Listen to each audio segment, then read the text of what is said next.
Hello every one. ഇന്ന് ഞാനിവിടെ കാണിക്കുന്നത് ഒരു അബളം റെസിപ്പിയാണ്.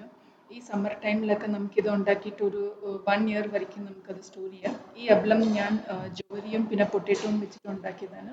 എങ്ങനെ ഉണ്ടാക്കാൻ നമുക്ക് നോക്കാം. ആദ്യം ഹാഫ് കപ്പ് ജോവരി ഞാൻ തലേദിവസം രാത്രി ഞാൻ വെള്ളത്തിൽ കുതിർത്തിട്ടു. ഏത് കപ്പിൽ നമ്മൾ മെഷർ ചെയ്യുന്ന അതിൻ്റെ ഒരു 6 ടൈംസ് വാട്ടർ, 1 കപ്പിന് ഒരു 6 ടൈംസ് വാട്ടർ തിളയ്ക്കാൻ വെക്കണം. അതിൽ ഇത്തിരി മുളക് പൊടിയും ജീരകവും ഇട്ടിട്ട് അത് ബോയിൽ ആയ ശേഷം നമ്മൾ ഈ ജോവരി കഴുകിയിട്ട് നമ്മൾ ഇടണം.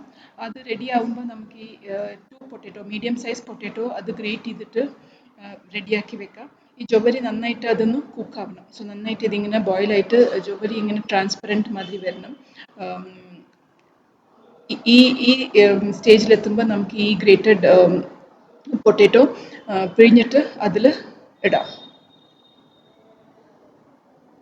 സോ അതിലിട്ടിട്ട് വീണ്ടും നന്നായിട്ട് അതൊന്ന് മിക്സ് ചെയ്തിട്ട് അതൊന്ന് നന്നായിട്ട് അതൊന്ന് ബോയിൽ ചെയ്യണം. ഈ ജോവരിയൊക്കെ കുക്ക് ചെയ്തിട്ട് നന്നായിട്ട് അതൊന്ന് പൊട്ടറ്റോയും വെച്ചിട്ട് അത് നന്നായിട്ട് അതൊന്ന് ബ്ലെൻഡ് ആവണം. സോ ഇങ്ങനെ ഈ കൺസിസ്റ്റൻസിയിൽ വരണം. പിന്നെ അവസാനം കായം ഇടാം. കായം ഇട്ടിട്ട് നന്നായിട്ട് അതൊന്ന് മിക്സ് ചെയ്തിട്ട്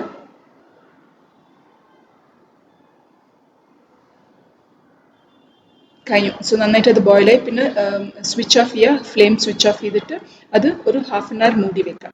സോ 1/2 hour ആയി ഈ കൺസിസ്റ്റൻസിയിൽ വന്നു. ഇതാണ് നല്ല ഒരു കൺസിസ്റ്റൻസി ഈ അബളം ഉണ്ടാക്കാൻ. പിന്നെ ഒരു വൈറ്റ് കളർ ക്ലോത്ത് വെറ്റ് ചെയ്തിട്ട് അതിൽ കുറച്ച് കുറച്ചായിട്ട് വയ്ക്കാം. വൈറ്റ് കളർ തുണി എടുക്കണം, പ്ലാസ്റ്റിക് ഷീറ്റിൽ ഇടരുത്. ബിക്കോസ് പ്ലാസ്റ്റിക് ഷീറ്റിൽ ഇട്ടാൽ ചിലപ്പോൾ വെളുത്ത് വെക്കുമ്പോൾ അതിൻ്റെ റിയാക്ഷൻ ചിലപ്പോൾ നടക്കും. അതുകൊണ്ട് വൈറ്റ് കളർ ക്ലോത്തിൽ എല്ലാം ഇട്ടിട്ട് ഒരു 1 day, ഇതൊരു 1 day വെളുത്ത് വെക്കണം. പിന്നെ തുണിയുടെ റിവേഴ്സ് സൈഡിൽ കുറച്ച് വെള്ളം ഇട്ടിട്ട് കുറച്ച് വെള്ളം അങ്ങോട്ട് സ്പ്രെഡ് ചെയ്തിട്ട് ഇങ്ങനെ മെല്ലെ അതങ്ങോട്ട് സെപ്പറേറ്റ് ചെയ്ത് എടുക്കാം. സോ ഇങ്ങനെ മെല്ലെ സെപ്പറേറ്റ് ചെയ്ത് എടുക്കാം. നന്നായിട്ട് ഇത് ഉണങ്ങി. പിന്നെ ഇതുമാതിരി എല്ലാ കൊണ്ടാട്ടം എല്ലാ അബളം ഞാനത് സെപ്പറേറ്റ് ചെയ്ത് എടുത്തു.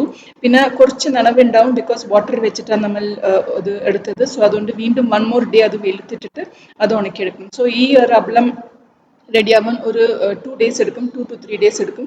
സോ നന്നായിട്ട് ഇതൊന്ന് ഉണക്കി കിട്ടി. സോ ഇത് നമുക്ക് എണ്ണയിൽ വറുത്തിട്ട് നമുക്ക് സ്നാക്കായിട്ടും കഴിക്കാം, അല്ലെങ്കിൽ ചോറിൻ്റെ കൂടിയും നമുക്ക് കഴിക്കാം.